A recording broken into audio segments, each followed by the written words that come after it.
Okay, in this problem we have 7x plus 3y equals 51 and negative 6x plus 2y equals 2.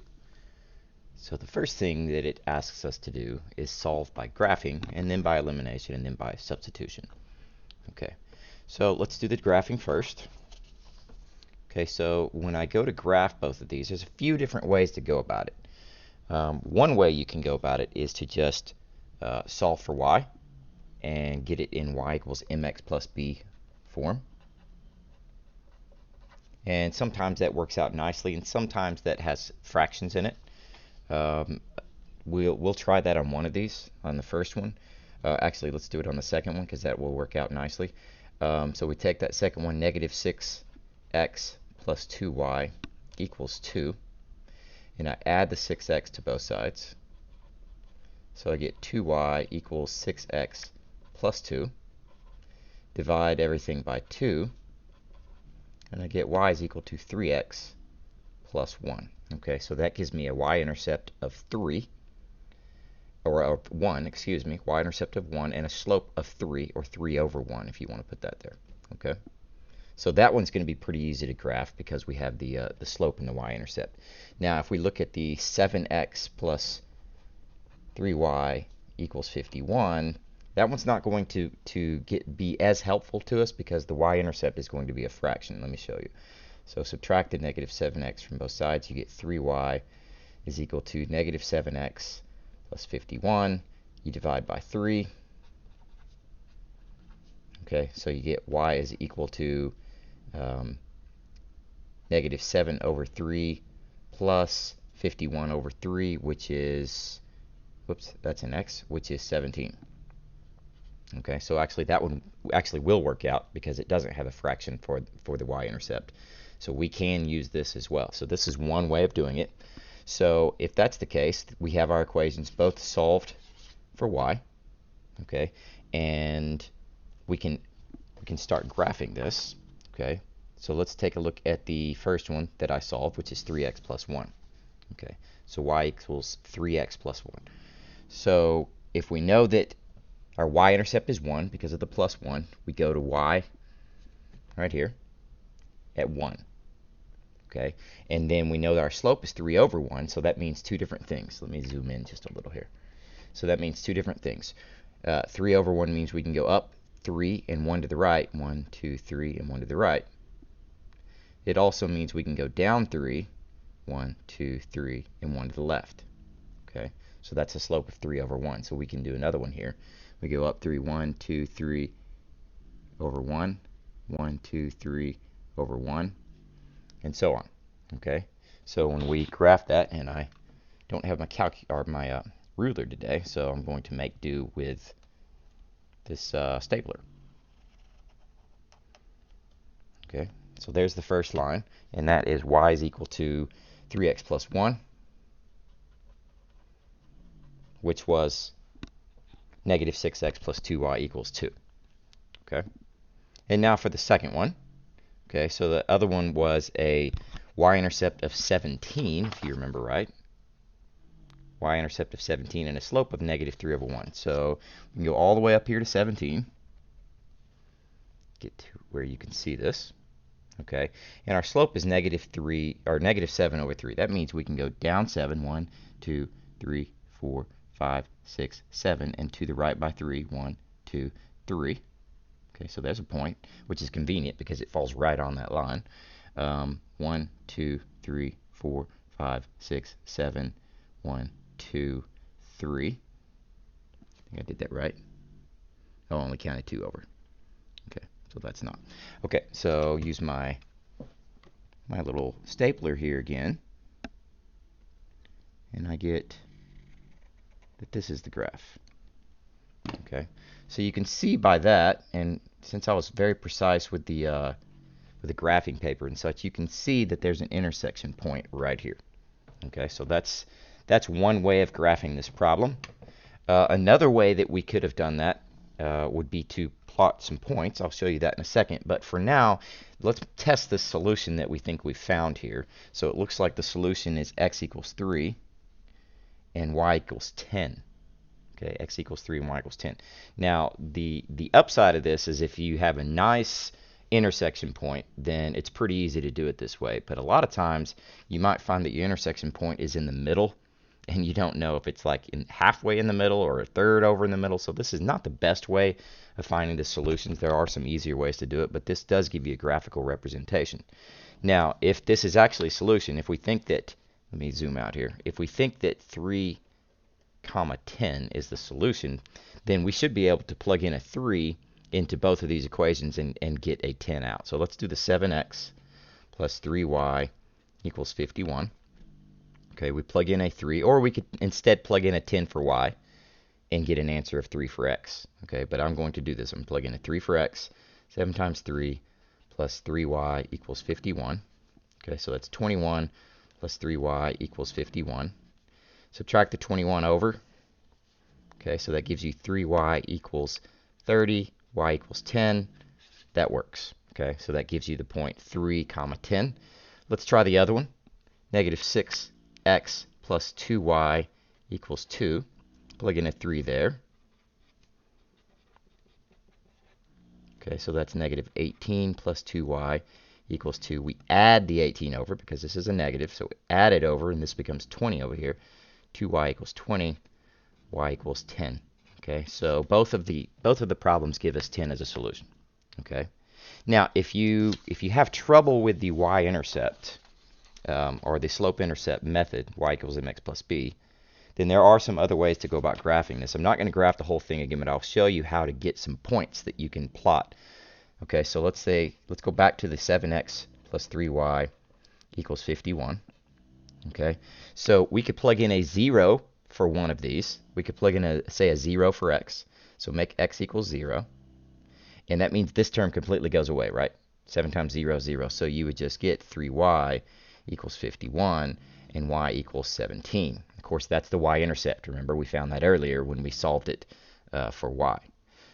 If you try plugging in a 0 for y to solve for x, this term will go away, but then you'll have to divide 7 into 51, which does not go evenly. So that doesn't give us a really good point. This is a good point. We need to find another good point. Okay, so what could we plug in? It's probably just try some different numbers. What if y was equal to, let's say, 1? Okay, so that would give us 7x plus 3 equals 51. That would give us 7x equals 54. Okay, will 7 go into 54? Well, 7 goes into 49, right? 7 times. 7 times 8 is 56, so it doesn't work. Y equals 1 does not give us a whole number answer. It gives us a fraction, which is fine, except it's not something we can graph. What about y equals 2? That would give us 7x plus 3 times 2 equals 51. So that would give us 7x plus 6 equals 51. Okay. Oh, you know what? I made a mistake in this one. I should have subtracted over. I should have subtracted that 3 over, so it wasn't 54. This was plus. I should have subtracted it over, and that would have given me 48. Excuse me, 48 is what I would have gotten, but I still would have had to divide by the 7. 7 does not go into 48 evenly. Okay, so I made a little mistake there, but it still doesn't work. Okay, so we do this. I subtract the 6 over, so I get 7x equals, what is that, 45? Does 7 go into 45 evenly? No, so we don't want that one. Okay, we only want answers that are going to be whole numbers, so we can use them as points on the coordinate grid. Let's try y equals 3. Okay, so 7x plus 3 times 3 equals 51. That's 7x plus 9 equals 51. Whoops, 51. Okay, subtract the 9. 51 minus 9, 42, right? Does 7 go into 42? Sure. It goes in there 6 times. Okay? So that would give you the point 3, 6. So you have your second whole number point 3, 6. And you could plot those 2 points on the graph and make a straight line. And that's all you need. Okay? So I'm not going to go into graphing anymore on the other one, like the negative 6x plus 2y equals 2. It would be the same way. You'd have to plug in some points, 0 probably works sometimes, but if it doesn't, you got to try some other numbers. Okay, so that's graphing. Let's solve this thing by elimination and substitution. Okay, so we'll do elimination first. Now these methods are a lot easier, and they get the answer with a lot more reliability. You don't have to guess on where the graph is intersecting on this. Okay, so elimination, what that means is that we want to do something to both of these such that when we add them together, either the x or the y just completely disappears. What do I mean by that?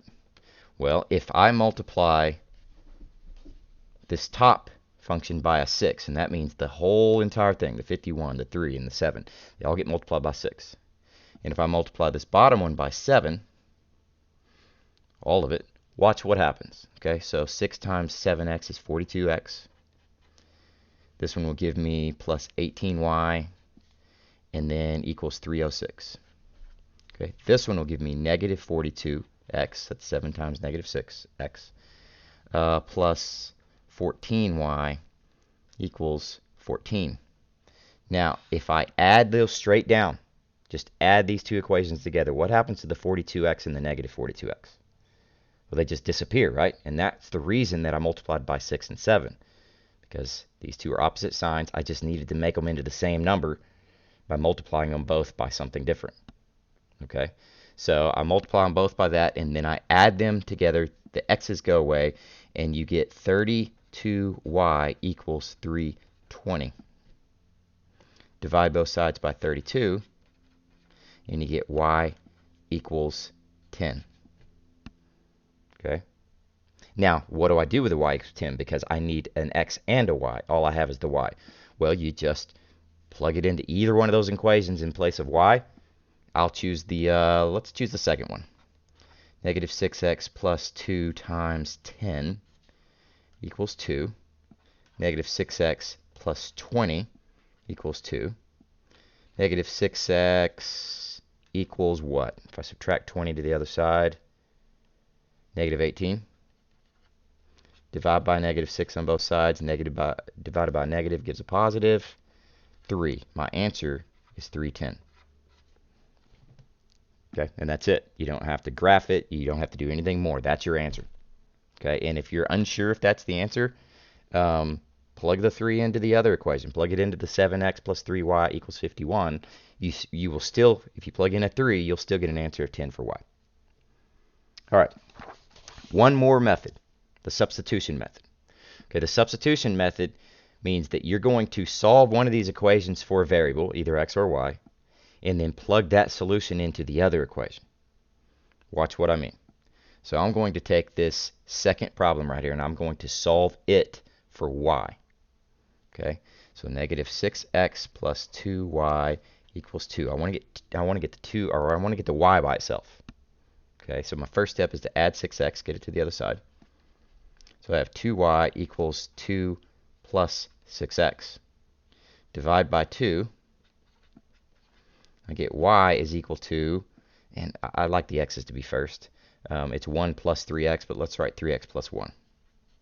Okay. Now, once you get something solved for either x equals some stuff or y equals some stuff, okay, you can take it and substitute it into the other equation. So we can't use the same equation. We can't use the negative 6x plus 2y equals 2 because that's what we already used to get this. So we plug in this y equals this 3x plus 1 in place of y right here. Okay, in place of that y. So we're going to use the other equation now. So that'll give me 7x plus 3y, but instead of y, what am I going to put in place of y? Well, I'm going to put this 3x plus 1 in place of y. So 3x plus 1, because I know that is y. So I'm replacing y with 3x plus 1 equals 51. Okay, so 7x plus 9x, I'm distributing here, right? Plus 3 equals 51. 16x plus 3 equals 51. 16x, subtract the 3 from both sides. I made that mistake earlier, remember? It's not 54, I'm subtracting, so you get 48. And divide by 16, you get x equals, you guessed it, 3. Okay, so that gives me half of my solution. Remember, I need an x and a y. Okay, so I can take that 3 and I can plug it in anywhere I want to either one of the equations. I can plug it into here or here. I can even plug it into here if you want. Okay, I'm going to choose, let's choose this one. Let's choose the top. 7x plus 3y equals 51. So I'll plug it in there. So 7x, but instead of x, I'm writing 3. So 7 times 3 plus 3y equals 51. And I'm solving for y now. 21 plus 3y equals 51. Subtract the 21. 3y equals 30. Divide by 3, and you got y equals 10. Okay, so the point 3, 10. All three of the solutions, graphing, elimination, substitution, all gave us an answer of 3, 10. You choose the one you like best.